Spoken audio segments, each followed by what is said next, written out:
নমস্কার, আপনারা দেখছেন সময় কলকাতা। খেলা হবে নিয়ে আমি পৃথা রয়েছি আপনাদের সঙ্গে। এখন চোখ রাখবো খেলার খবরে।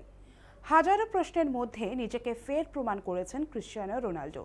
যতবার সমালোচনা হয় ততবার এভাবেই জবাব দেন CR7। তবু চলে আসে লিওনেল মেসির সঙ্গে তুলনা।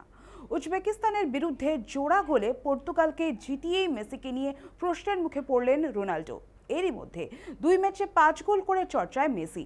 আগের ম্যাচে জোড়া গোল করেছেন এমবাপেও। রোনাল্ডোই বা পিছিয়ে থাকেন কেন? প্রথম ম্যাচে DR কঙ্গোর বিরুদ্ধে সাফল্য পাননি, তা নিয়ে প্রবল সমালোচনা হয়। অবশেষে উজবেকদের বিরুদ্ধে পাওয়া গেল ভিন্টেজ রোনাল্ডোকে। এক সাংবাদিক তাকে প্রশ্ন করেন, কাল মেসি 2 গোল করেছেন, সঙ্গে সঙ্গে তাকে থামিয়ে দেন রোনাল্ডো। কিছুটা বিরক্ত মুখেই বলেন পরের প্রশ্ন। তারপর সেখান থেকে যাওয়ার সময় বলে যান এমবাপেও করেছে। পরে ফের তাকে মেসি ও আর্জেন্টিনা নিয়ে প্রশ্ন করা হয়, সেবারও প্রশ্ন এড়িয়ে যান। বিশ্বকাপে কোয়ার্টার ফাইনালে আর্জেন্টিনার বিরুদ্ধে পর্তুগালের মুখোমুখি হওয়ার সম্ভাবনা থাকছে। এবারও তুলনা নিয়ে মাথা ঘামাননি পর্তুগিজ কিংবদন্তি।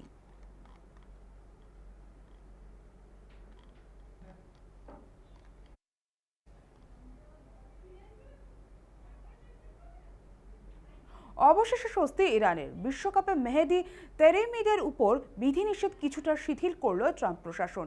এর আগে পর্যন্ত ম্যাচের 24 ঘন্টা আগে আমেরিকায় ঢোকার অনুমতি পেত ইরান। ম্যাচের আধ ঘন্টার মধ্যে দেশ ছেড়ে চলে যেতে হতো মেক্সিকোতে।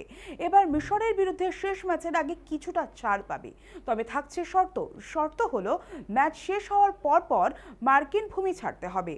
আর কোনো বদল নেই, নিরাপত্তা ব্যবস্থা ও প্রোটোকলে একই রকম কড়াকড়ি থাকবে। প্রথম ম্যাচে নিউজিল্যান্ডের সঙ্গে 2-2 গোল করে ইরান, পরে বেলজিয়ামের মতো শক্তিশালী দেশকে থামিয়ে দেয় তারা। ম্যাচের পর ক্ষোভ প্রকাশ করেন ইরানের কোচ আমির ঘালেনুই। তার বক্তব্য ছিল, বেলজিয়ামের মতো শক্তিশালী দলের মোকাবিলা করার জন্য পর্যাপ্ত সময় দেওয়া হয়নি তাদের।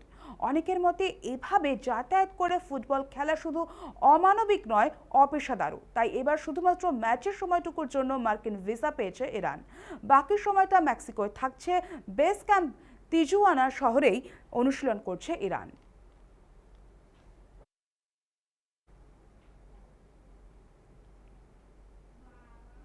2 ম্যাচে 6 পয়েন্ট নিয়ে ইতিমধ্যে বিশ্বকাপের নকআউট পর্বে চলে গিয়েছে ফ্রান্স। শেষ ম্যাচে তাদের প্রতিপক্ষ নরওয়ে, তাদেরও পয়েন্ট 6। এই ম্যাচ যে জিতবে সে গ্রুপ শীর্ষে শেষ করবে।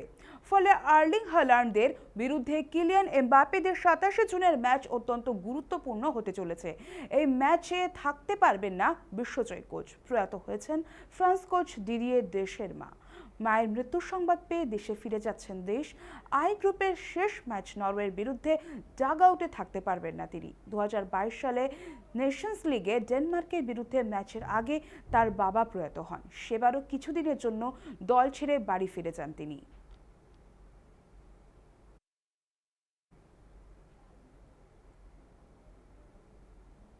আগামী 19 জুলাই নিউ জার্সির মেট লাইফ স্টেডিয়ামে উপস্থিত থাকবেন ট্রাম্প। অর্থাৎ বিশ্বকাপ ফাইনাল মাঠে বসে দেখবেন আমেরিকার প্রেসিডেন্ট। খেলার পর চ্যাম্পিয়ন দলের হাতে বিশ্বকাপও তুলে দেবেন তিনি। সাধারণত বিশ্ব চ্যাম্পিয়নদের ট্রফি দেন ফিফা সভাপতি। এবার সেই প্রথা পরিবর্তন হচ্ছে। গত বছর এই মেট লাইফ স্টেডিয়ামই ক্লাব বিশ্বকাপ ফাইনাল দেখিয়েছে ট্রাম্প। শেষে চেলসির অধিনায়ক রিসি জেমসের হাতেও ট্রফি তুলে দেন। ট্রফি দেওয়ার পর কিছুক্ষণ মঞ্চেই দাঁড়িয়েছিলেন ট্রাম্প, যা নিয়ে বিতর্কও তৈরি হয়েছিল।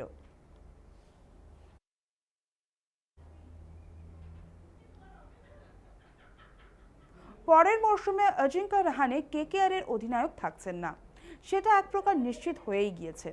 সেই শূন্যস্থান পূরণে দায়িত্ব কি হার্দিক পান্ডিয়ার কাঁধে দেওয়া হবে, এমনটাই শোনা যাচ্ছে ক্রিকেট মহলে কান পাতলে।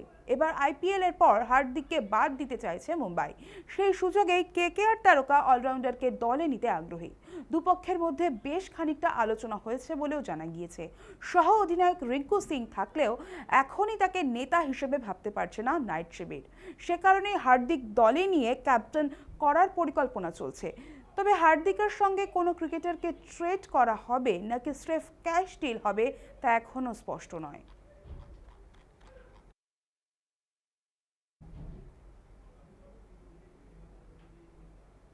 খেলা হবে এখনকার মতো এই পর্যন্তই। খেলার অন্য সমস্ত খবর পেতে চোখ রাখুন সময় কলকাতায়। সময় বলবে সময়ের কথা।